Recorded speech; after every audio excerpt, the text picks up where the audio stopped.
Okay, I'm Archibald Chesterfield III, and today I'd like to talk vintage Omega, fuckers. Vintage Omega. And let's have a look at a couple of pieces that were supposed to kill off these pieces were supposed to kill off the Omega Speedmaster man on the fucking moon. That's right, fuckers. The moon watch. That's right, fuckers. This watch itself here, this here came out late 50s, and it was supposed to be it was originally for racing car drivers. That's right. It was a sports watch for lovers of the motor sport. And what happened is, as you know, the story with the Omega Speedmaster man on the fucking moon, it became the moon watch. It went to the fucking moon. And interestingly enough, late 60s, from the huge success of many Omegas, including the Speedmaster, Omega set to make a range of watches ready for the upcoming 1970s, fuckers. And unfortunately, fuckers, life wasn't so good.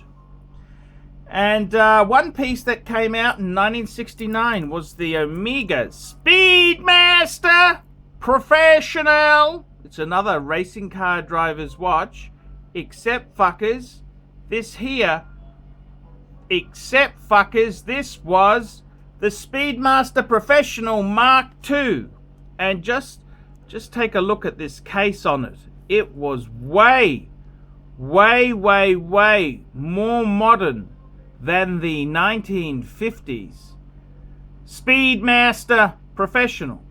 It had a semi-integrated bracelet. I mean, the bracelet comes off. Semi-integrated, I like to say. And it was now, just out of interest there, I might just put my gloves on. The reason why fuckers wear white gloves is so you nasty cunters out there, don't criticize me for chewing my nails, you dumb nasty fucks. You cunters are supposed to be focusing on the wristwatch in question, not my fucking eating habits. But look at that. It's a much more modern, contoured type of case. This came out late 60s. It came out with such hope.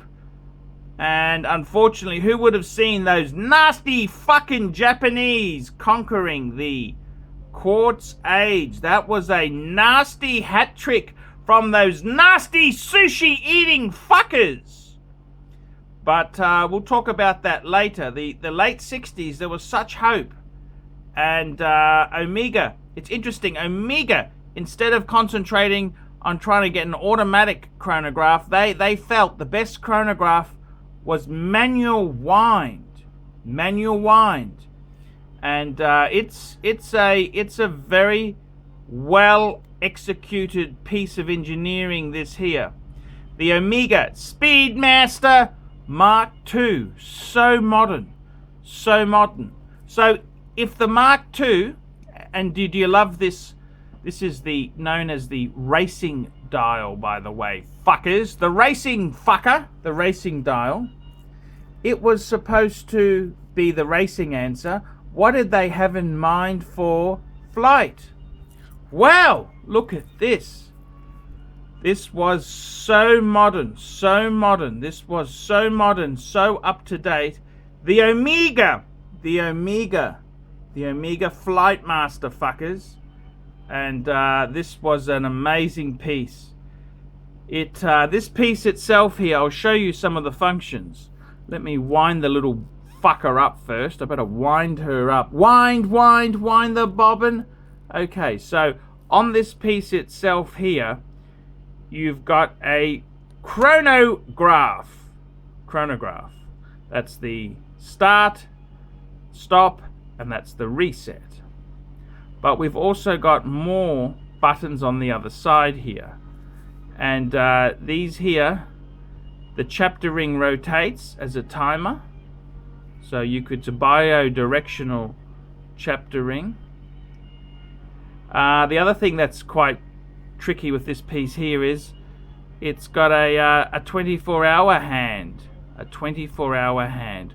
What a fucking cool as a cucumber watch.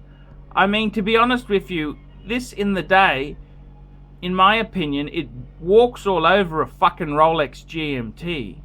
This was high-end engineering. A manually wound chronograph with 24-hour GMT hand and a rotating chapter insert there. That's just fucking, this is high tech in a very modern, this is 19 coming into the 70s, very modern case.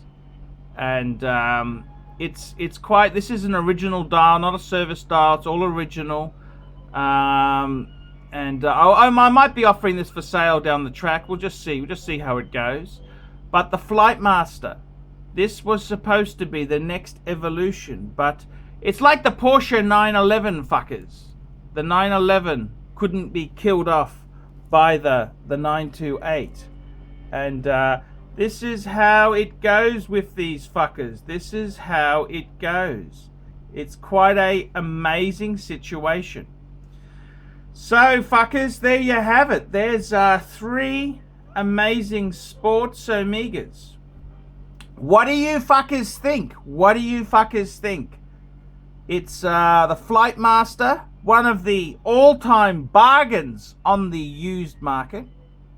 The Speedmaster Mark II, well, they have released a coaxial version, but for a lot less money, you can get the original version.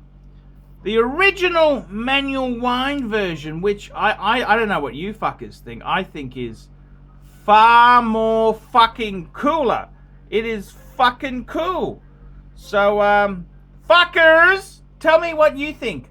ArchieLuxury reporting on modern day classics. Tell me what you nasty, vicious, foul-mouthed fuckers think of that. Nice one, Archie. Great vid.